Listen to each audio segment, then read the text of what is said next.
je vous dis pas de surprise, automatiquement, si en 2023 on constate encore une flambée de l'inflation, c'est bien parti pour, et bien il y aura peut-être encore une hausse de 5 ou 6% en fin d'année, puisqu'en fait c'est à retardement.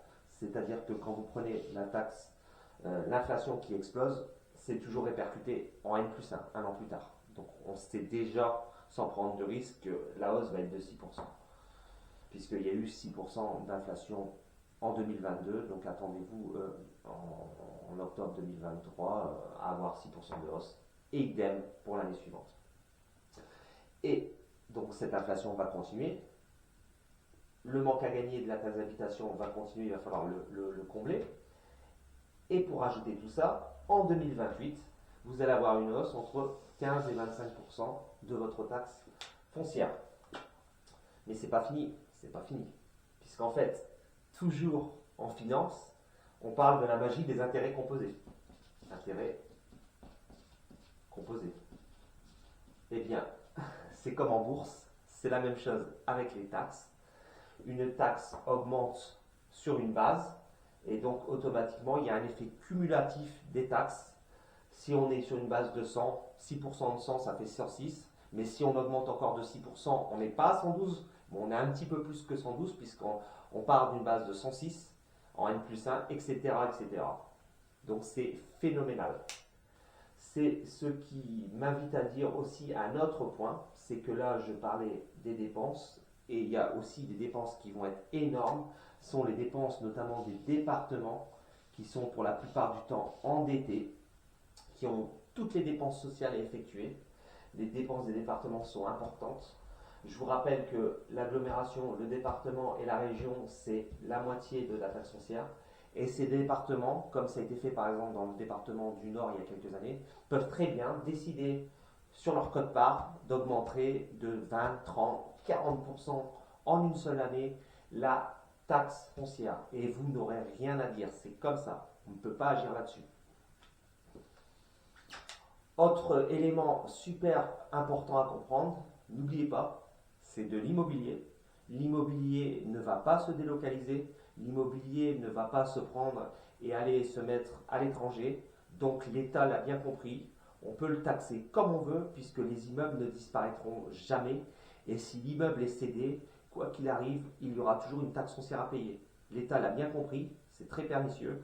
Donc c'est pour ça qu'en fait, pour les bailleurs, ils vous tiennent avec votre bien locatif, puisqu'en fait, ils peuvent faire ce qu'ils veulent avec votre bien et augmenter quand ils veulent.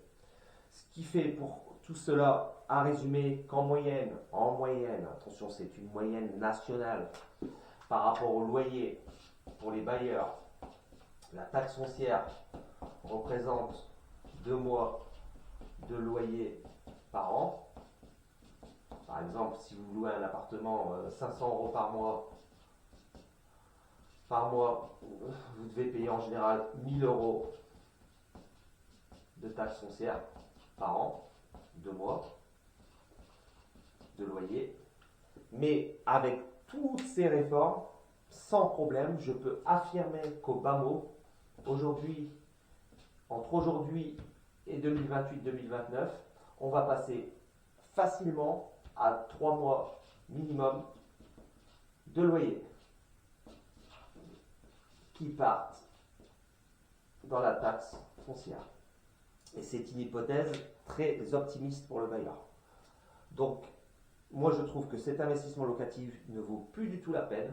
À partir du moment où rien que la taxe foncière représente 3 mois, c'est-à-dire un quart de tout ce que vous touchez, de la part de votre locataire, sans compter les travaux d'entretien qui explosent, les assurances logement, assurance loyer à payer, les frais d'agence pour ceux qui passent par une agence parce qu'ils veulent mettre un tampon entre eux et leur locataire, les impôts sur le revenu, les prélèvements sociaux, la vacance, les charges de copropriété pour les logements qui sont dans une copropriété, un appartement, et bien au final il ne vous reste pas grand chose. Donc déjà qu'aujourd'hui il ne vous reste pas grand chose, mais si en plus on vous prend au moins un mois de plus sur le peu de mois qui restent aux bailleurs dans leur poche, ça ne vaut plus du tout la peine. Votre argent est peut-être mieux alloué ailleurs, sur des placements moins risqués en termes de taxation. Donc voilà le fonctionnement de la taxe foncière, pourquoi cette taxe foncière va flamber.